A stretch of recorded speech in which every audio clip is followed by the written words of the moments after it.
So, this is the course on intelligent control. Today we will have the lecture 1 of module 1, neural networks. What is a neural network? What you are looking at, human brain, a structure of human brain, and it may appear in the beginning or at the very outset it may appear that it is a very homogeneous substance, but in reality you see it has various diversities.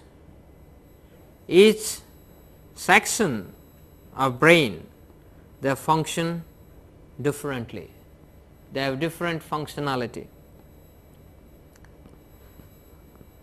and the field of neural network, artificial neural network, although may not have any connection with the real neural network in real sense, nonetheless the field of artificial neural network is inspired by the studies in real neural network, and real neural networks are sitting on this brain. There are very complex connections among the neurons of this brain that you are looking at, and the researchers over the time have developed various models of neural networks just by studying this human brain. Look at a complex structure of connection among neurons. You can see these are all neurons, and each neuron is connected to other neuron through these connections, internal connections, which we will call as dendrites, and the whole structure is very complex. What is a neuron? Neuron is the basic processing unit in a neural network sitting on our brain. You can see this is the structure of neuron, where this is the nucleus, this is the cell body, and these are all dendrites, and this is axon. Axon is like output node of the neural network, and these are all inputs. They carry signals from other neurons. Such neurons, when they are connected with other neurons, they give rise to processing of information in a unique way inside the brain.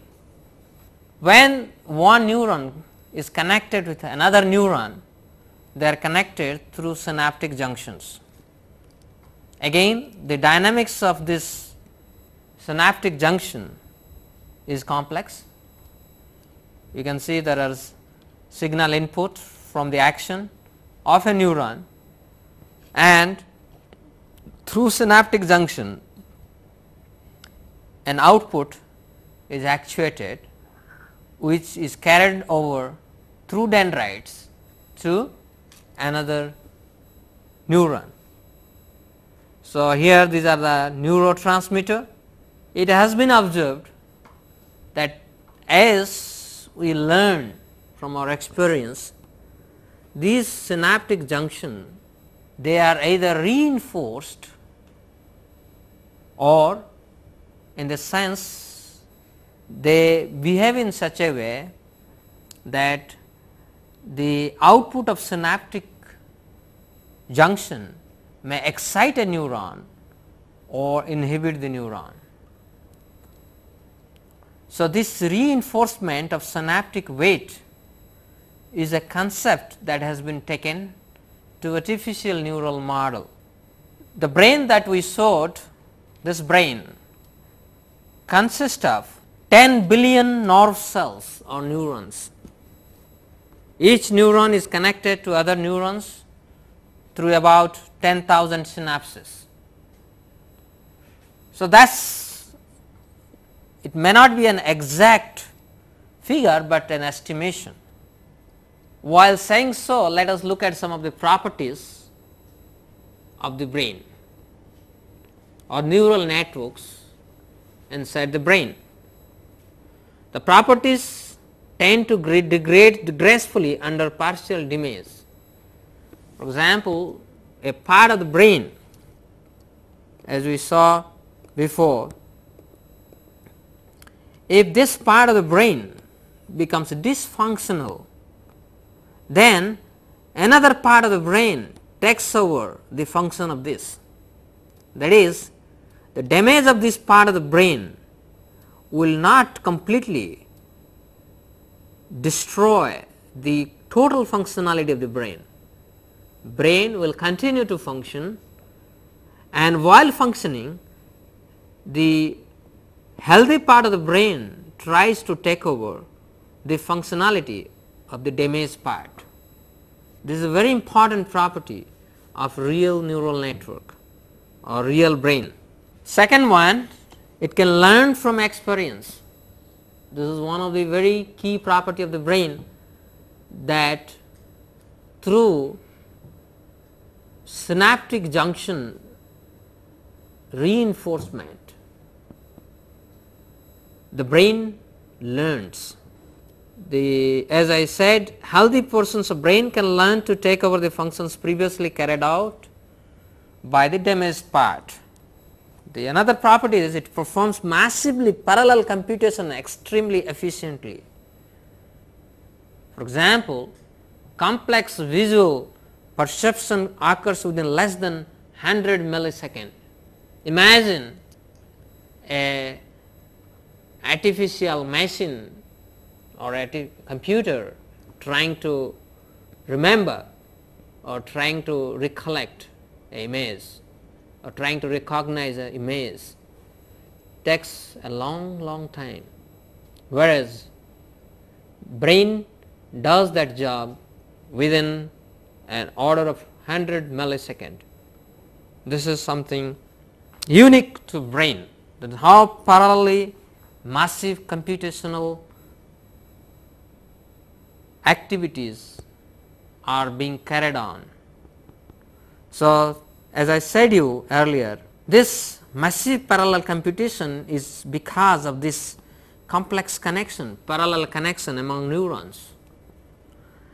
And the final one, it supports our intelligence and self-awareness. Of course, nobody knows the actual basis of intelligence and self-awareness. Like all of you must be very aware about your own experience when you try to solve a problem. At some point of time you solve the problem, and at some other point of time you fail to solve it. From where the intelligence comes to solve that problem? So, this is something we have not still answered, although scientists believe this brain is the source of intelligence, but we are not very clear where this intelligence sits. Similarly, self-awareness. When I solve the problem, I am very much aware about the problem that I am going to solve. Or when I see a image, I am very clear that I am perceiving the image. So, this is the issues, these are the issues that has not been answered even in a real neural network. Nobody knows where from intelligence comes and where from comes self-awareness. Now, I give you an comparison between a brain and a computer. As I said you, the brain has 10 to the power 10 approximately the nervous cells or neurons, and each neuron is connected to other neurons through around 10 to the power 4 synaptic weights. So, in that way total number of synaptic weights sitting in our brain is approximately 10 to the power 14. This is just approximate, not exact figure. Whereas in our computer we have a transistors whose order is 10 to the power 8. The element size of a synapse is 10 to the power minus 6, whereas in computer the transistor size also 10 to the power minus 6 unit. Energy that are being consumed by our brain is 30 watt, whereas the CPU in a computer also consumes 30 watt. But the contrast is processing speed, where the normal frequency of a neuron, the operational frequency of a neuron is 100 Hertz, whereas the operation of a CPU is in the form of gigahertz, pretty fast. But as I said you, although a computer has such fast speed, traditional computer, however, when it comes to certain processing like pattern recognition, language understanding, brain is very fast. Although present day computer has almost taken over the human operations in terms of multiplication, arithmetic calculations, problem solving, but there are certain fields like pattern recognition, language understanding, brain is very fast. Then when we compare in terms of learning, the ability to learn is very much there in a human brain, although we have very little idea about how we learn. We have some ideas, but not in completeness. Like a small baby, when she grows, the way she learns things so fast. Probably we have not developed a robot or artificial machine that learns like a little baby that grows and learns. So in that sense, if you compare, we have not developed a machine that really learns like the way we learn. And of course, as I said you, intelligence and self-awareness. First of all, we do not understand these subjects, how they come about, although they are there with us, but these features are absent in artificial machine. We talked about the brain, the real brain of a human. It is not homogeneous, it has various regions: cortex, midbrain, brainstem, cerebellum. These are various parts of the brain. Each part of the brain has many regions, like you go to cortex. I think this is the major processing area in the brain, and in the cortex you have visual cortex, auditory cortex, like that. There are various regions, and each region there are many areas. Like for example, one of the region of cortex, that is visual cortex, that has been studied in detail. Researchers have studied, and they have found out around 10 to 11 processing stages in this visual cortex, because this is the most studied region in human brain, because visual processing that has attracted the attention of researcher at large. And these stages they have identified like that there are 10 stages, and the connections they have found that there are connection called feed forward, that for example the stage 1, stage 2, stage 3, stage 4 and so forth. So we have been able to identify that there are connection in feed forward manner, stage 1 to stage 2, stage 2 to stage 3, so forth, and also feedback manner, that is stage 3 to stage 1, stage 3 to stage 2, like that. So what we gave in this lecture until now, some idea that what is the neural network, real neural network. As I said you, brain is very complex.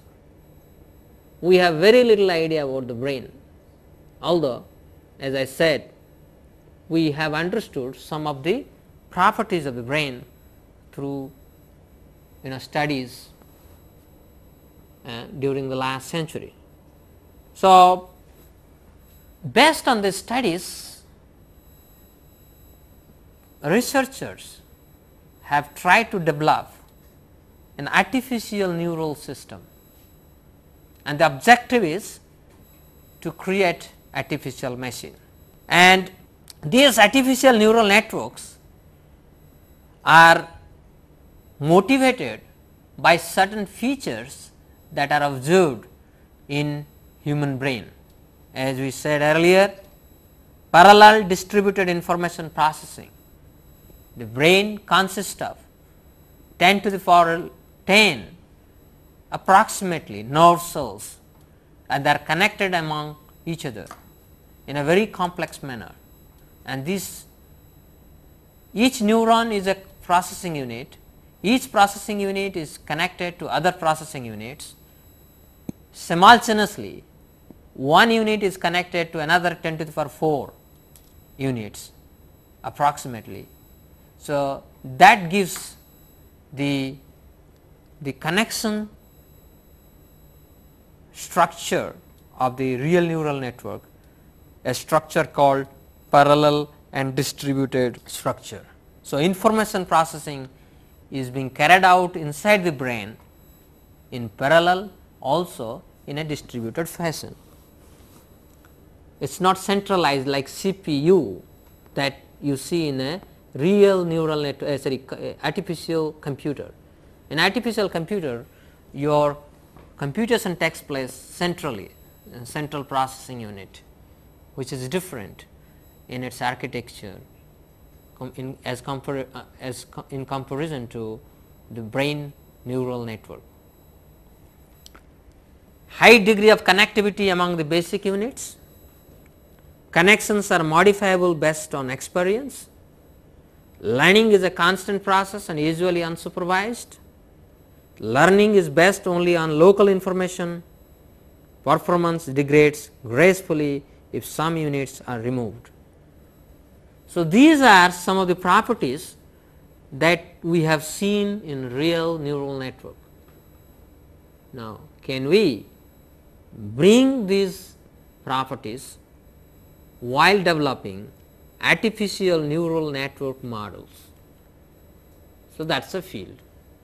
So, now being biologically inspired, we are talking about a field called artificial neural network, and we have set some agenda. How do we build a thinking machine or a learning machine which has the capability or which can mimic the abilities of biological organism like a human being. Okay. So, now let us go to the most basic computational unit in a artificial neural network. Obviously, it has to be an artificial neuron, and this artificial neuron has three basic elements: nodes, weights, and activation function. This is a node. These are input signals.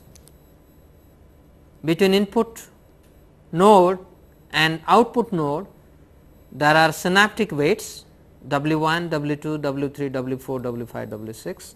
There can be as many weights, and these weights are multiplied with the signal as they reach the output unit, where the output is simply sum of the signal multiplied with the weights, and then this output goes through an activation function. This is f. So, what we are talking about, artificial neuron. a simple basic processing unit. As I showed you in the slide, we have an output node. At this output node, whatever the signals reach, let my signals be x1, x2, xn, and then I put an activation function here, and then I have y. So, as you can see here, I can easily write down these are weights W1, W2, Wn. So, obviously, the total signal that is reaching here is summation Wi xi I equal to 1 to n. This is your total output reaching here, and you activate this total input by a function f, and that is your output. So, what you are seeing is actually a nonlinear map from input vector xi to output y. Here in this case we have a single input, you can have also multi output if you take more nodes here, but we are talking about a single neuron. A single neuron has a single output, but multiple inputs. Inputs are multiple for a single neuron and output is unique y, and this y and the input, they bear a nonlinear relationship, this f. Neural networks can be built using this single neuron. We can use a single neuron and build neural networks. Today we will discuss about linear neural networks. What is a linear neural network?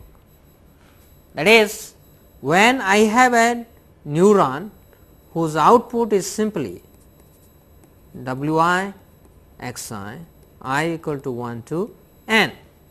When I have this expression, that is, I do not have an nonlinear activation function, okay, that is my y is a linear relationship with weight, like all of you know, just like if I write y equal to mx plus c. In two dimensional place, this is a linear equation. Similarly, this is two dimensional. Similarly, this is an equation, this input space is n dimensional, output is one more. So, this is a equation in n plus 1 dimensional plane. All right. So, when my neural network output, as I said, when I say neural network, kindly remember, when I say neural network, it does not have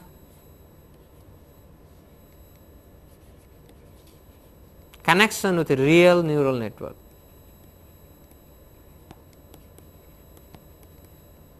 There is no connection. Whereas, when I say neural network in this class, it means always artificial.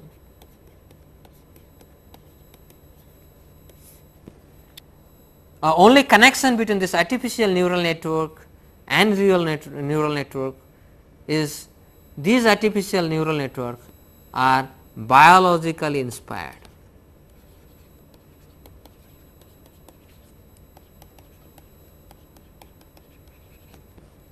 That is the only difference. So, now let us say how do we develop a linear neural network. All of you want to study in this course intelligent control. So, it will be nice if I take an example of a control system. and then explain to you what is a linear neural network. All of you know that in control system we always talk about model. Let us talk about a discrete time model. Okay. Yk is a1 yk minus 1 plus a2 yk minus 2 plus b1 u k minus 1, say. So, if I have such a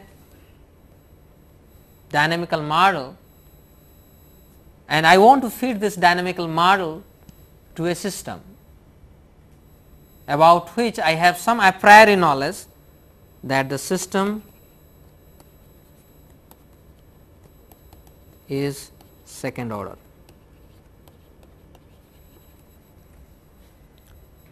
So, this is a priori, this knowledge is a priori, and I use this a priori knowledge, I put forth a model, but what I do not know is a1, a2 and b1. These parameters I do not know and I want to identify. What I do? Now, I observe the input and output from the system and try to fit this model using this data and try to identify a1, a2, b1. Now, the objective is how do I solve this problem using a neural network, and since this model is linear, I will use a linear neural network.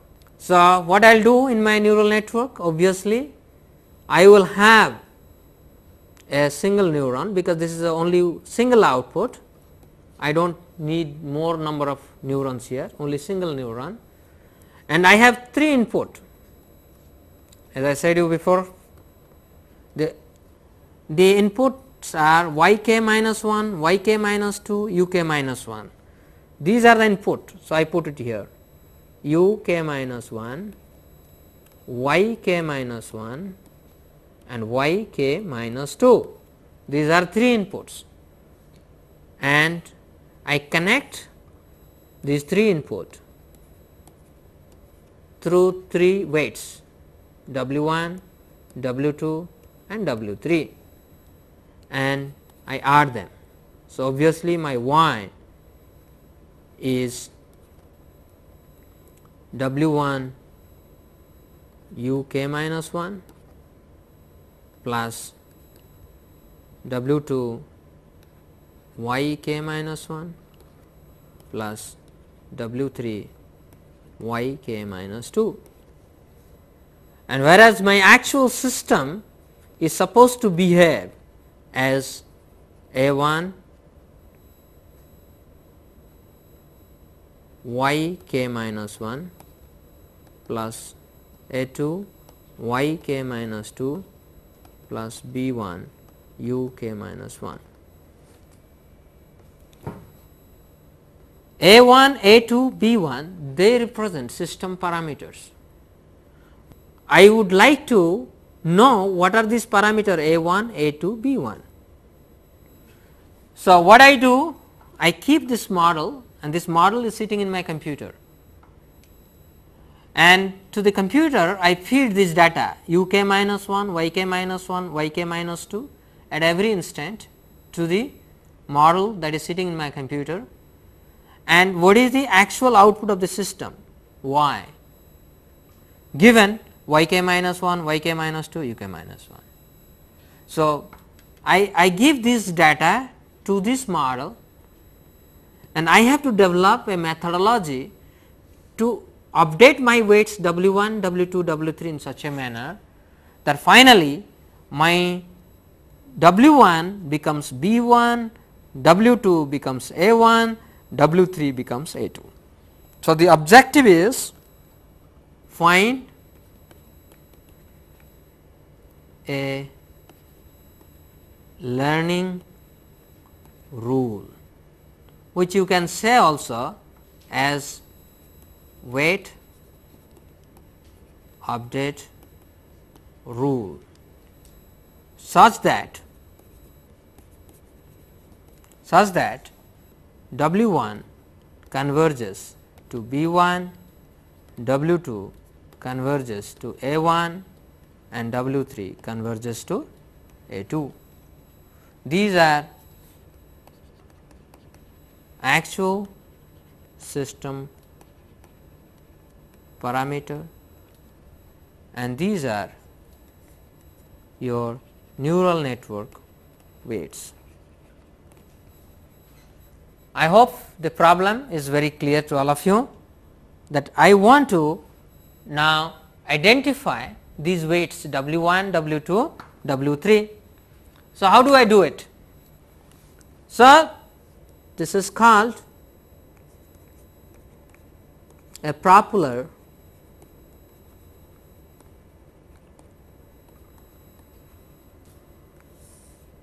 this learning rule is derived using popular gradient descent rule. What is gradient descent rule? When I try to learn the weights, the objective is always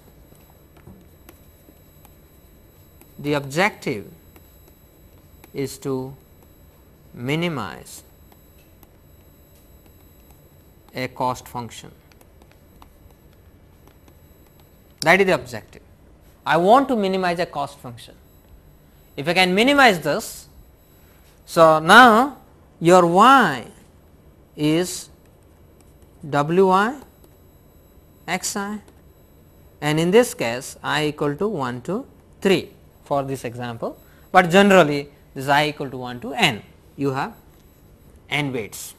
But in our case, the example that we took for a second order model, you have only 3 parameters to weigh to identify, that is W I.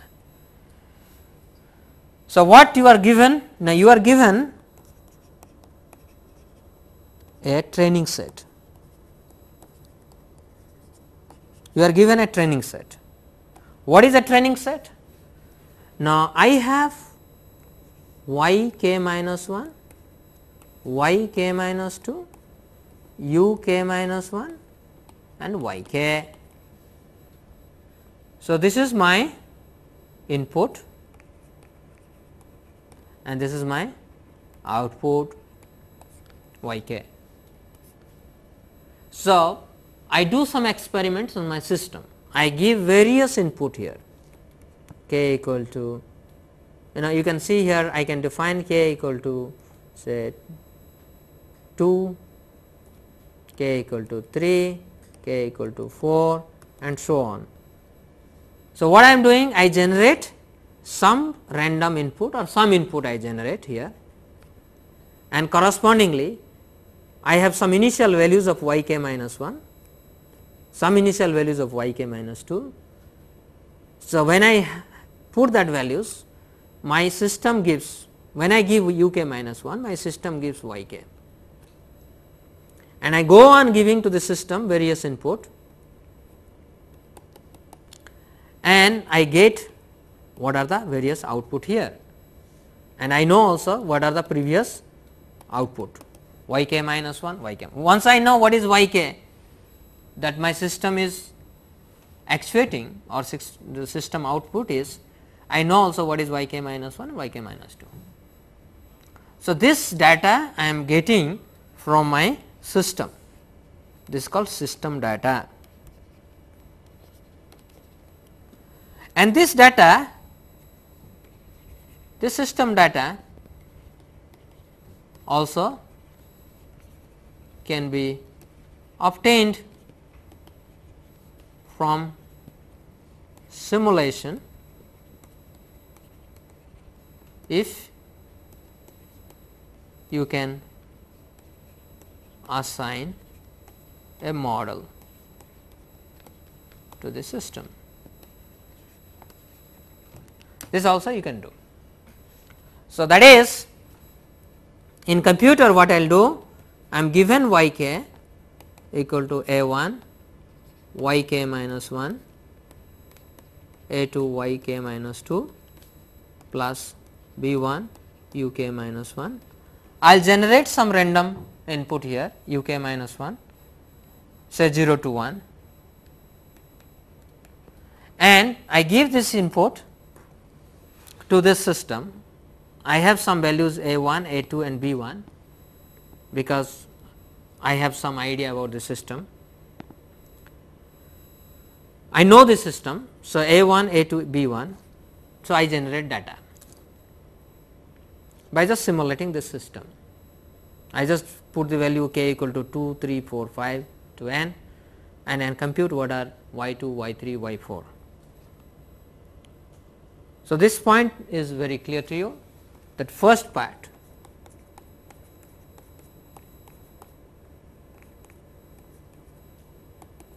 generate training data. So, our model is sigma wi xi. So, I am generating data y and x. So, once I have this data, I define a cost function.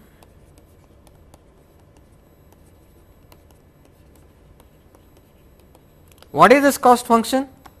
So, the cost function A is normally given as y d minus y p, this is p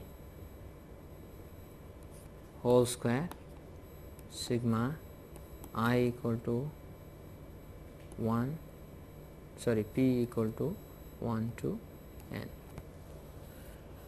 So, what is the meaning of that? My actual system gives me the output ydp and the neural network gives yp. Okay. So, again to help you to remind, my yp is sigma wi xi p. So, this is my pth input pattern, and pth input pattern gives me output yp using the neural network weights wi, and these weights are not, they do not correspond to the actual weight. We want to identify this weight, and the system provides an output ypd, the actual system, and in our case the actual system was, that is ypd k is a1 y k minus 1 plus a2 y k minus 2 plus b1 u k minus 1. So, this is my actual system, and this actual system gives me a value ypd k, and the neural network provides me yp corresponding to these values yk minus 1, yk minus 2, uk minus 1, and a specific instant k. So, what is the objective? Objective is that I give my neural network these weights, these inputs, the patterns, various input pattern, and look at, let us look at what is the neural network output yp, and I compute this output yp for p equal to 1 to n, and I find what is E. The objective is this E should be minimum. Now, you see this E, which I am writing as sigma yp, sorry, ydp minus y whole square. I missed this half earlier, as that is a customary, because normally the energy function is written as half mv square, from that this half is coming here. So, half ypd minus y square p equal to 1 to n patterns. So, you will see that this is actually a function p equal to 1 to n, and this is a constant because this comes from the system ypd, system provides this output, and my actual output is a function of weight. So, that is weight vector W. I can write like this. This I can write as I write W I x I. So, in essence my cost function solely depends on neural network weights. All right. I hope you understand now. My cost function solely depends on neural network weights. Why? Because given input and output, everything is known except the weights of the neural network. So, the cost function, because YPD is known, Xi is known because it is given, YPD is known because that is given. So, what else is left unknown here? Only weights. So, how do I update these weights such that my cost function, obviously what you would like? You would like, given any input Xi, my Yp should be exactly as that of YPD, that is my neural network output should exactly follow what is the desired output of the system. So, that is the objective.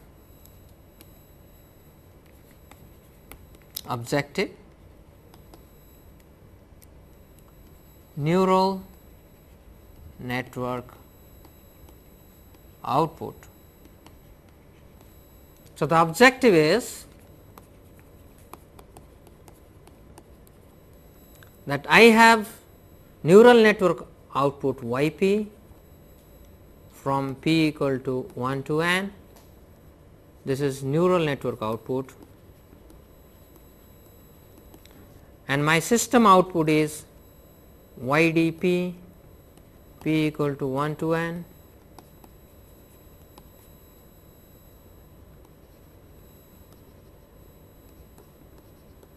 This is my system output, and neural network output should follow the system output.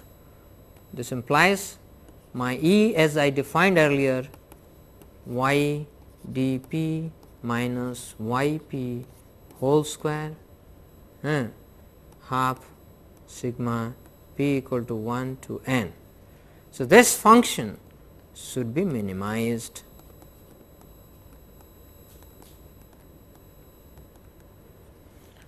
I hope you understand this. This is the key. You must know before designing a neural network what you are going to do. That is the most important point. And here what I am saying, this Yp, the neural network output should follow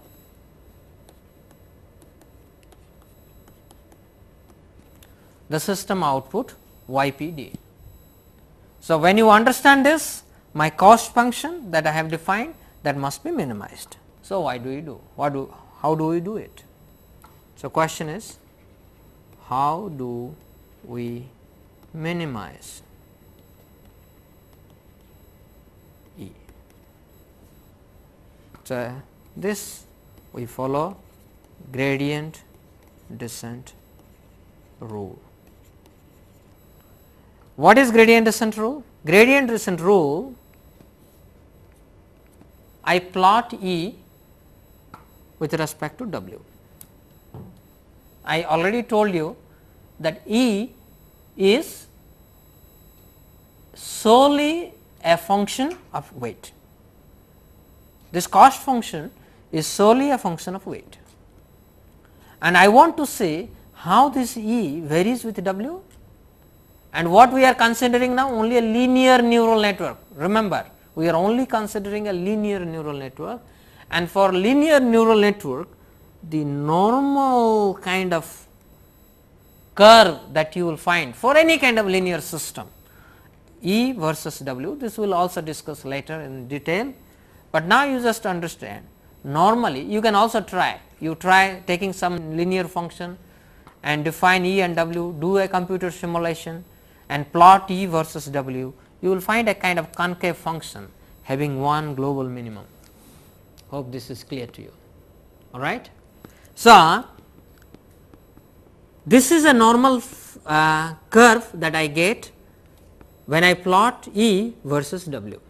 Of course, W is n dimensional because I have n dimensional weight, and that means this whole plot will be n plus 1 dimensional, but I can't see things in n plus 1 dimensional. So, for the sake of clarity, I am showing you that how E is a function of W in 2 dimension, all right, in only 2 dimension. So, let us see the weight.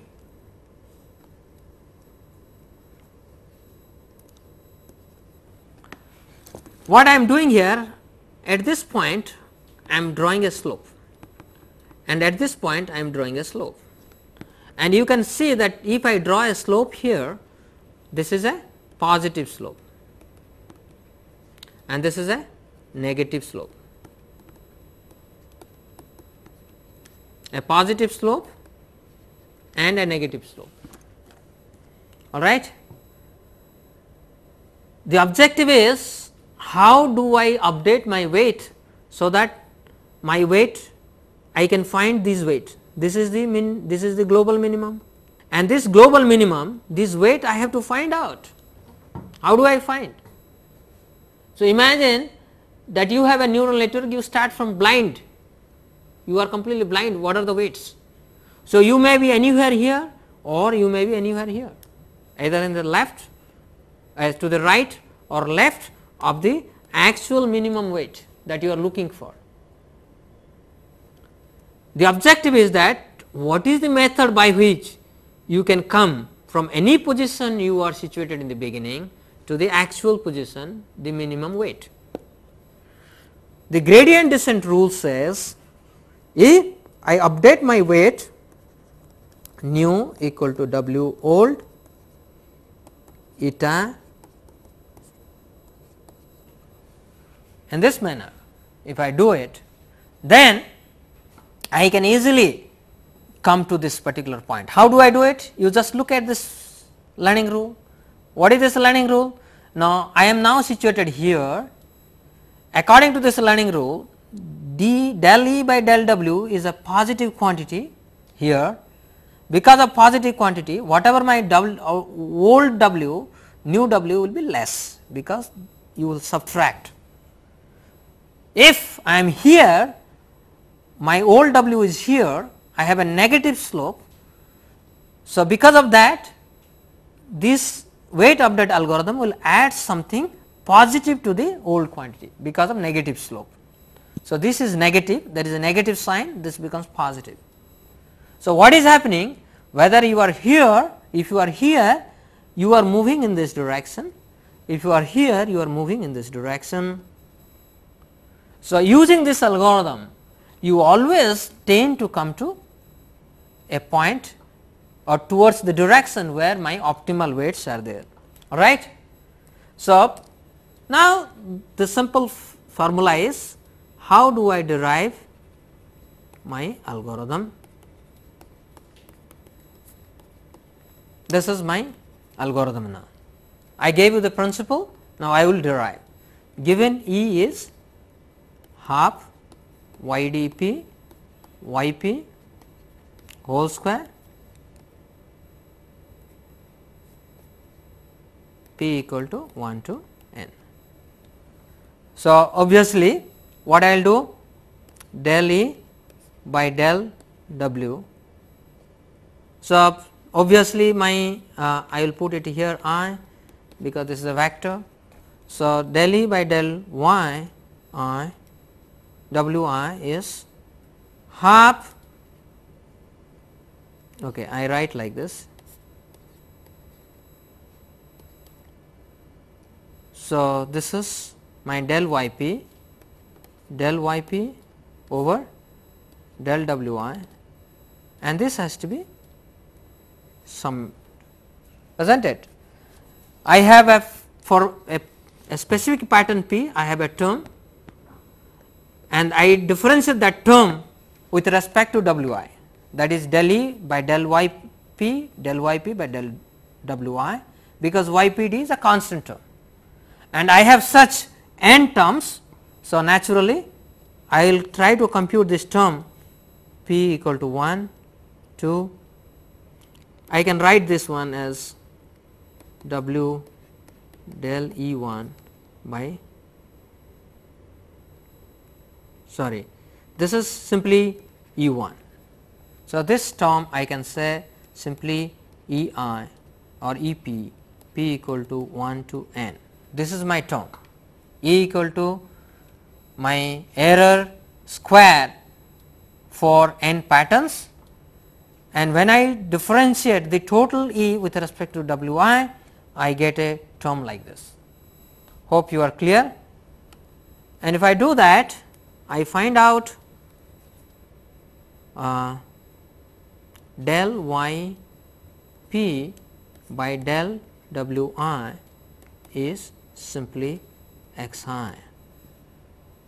That is because y p is sigma w I x I over I, and del E p by del y p is the half is there, then 2 will come from the square and p d minus y p. Okay. And because with respect to y p you have to multiply minus. So, you finally land with a term like this. Okay. So, the final equation is, you have the final equation is your w I new is w I old plus eta. You remember this eta becomes plus because I have a negative sign, y d p p into x I, and this pattern will be there. This is the pth pattern and sigma p equal to 1 to n.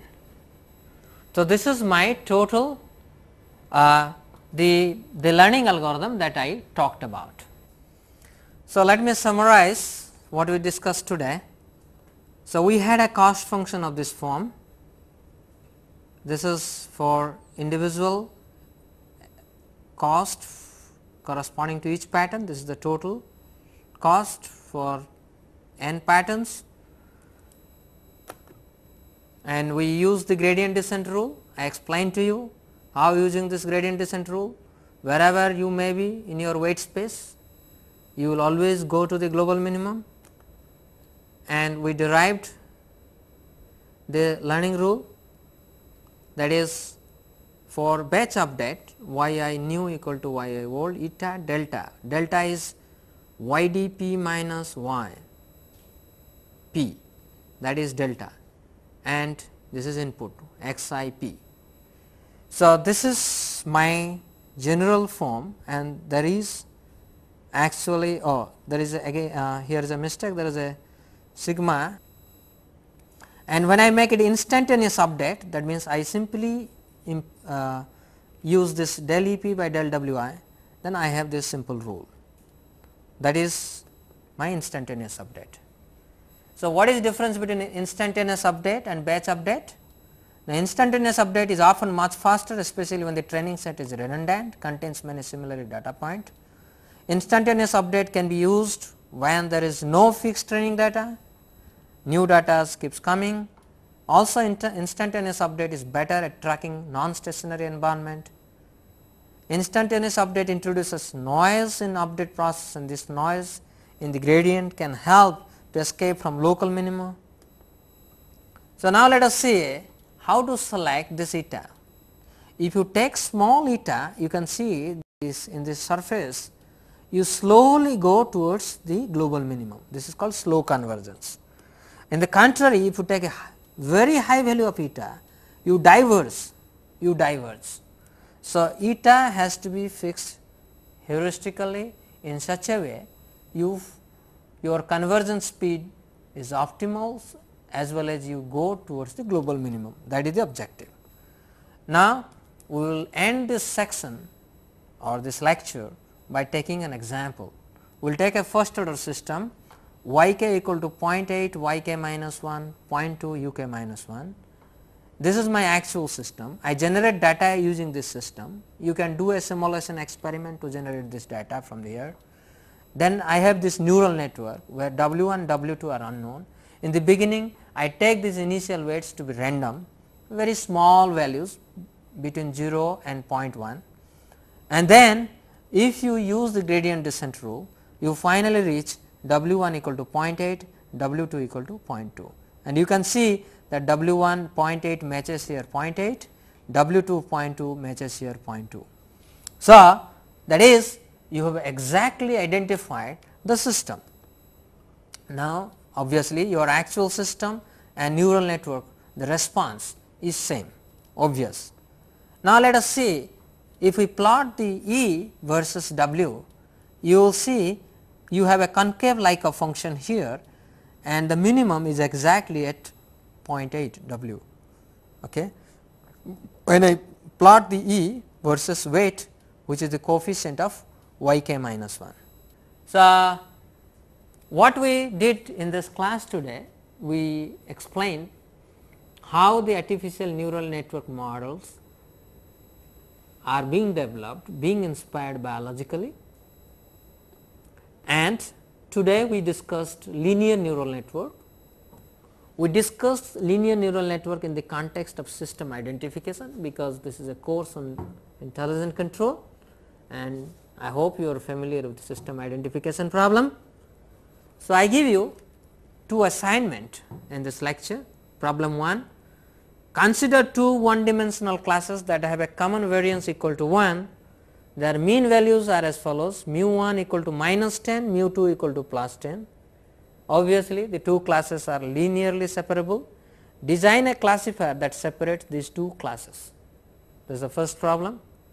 Second problem is the extension of the example that we discussed today. That is, a second order discrete time system is given by the following equation. You simulate this equation, generate data, input data and output data, then identify the following neural network model where W1, W2, W3 they have to be identified. And please solve this problem.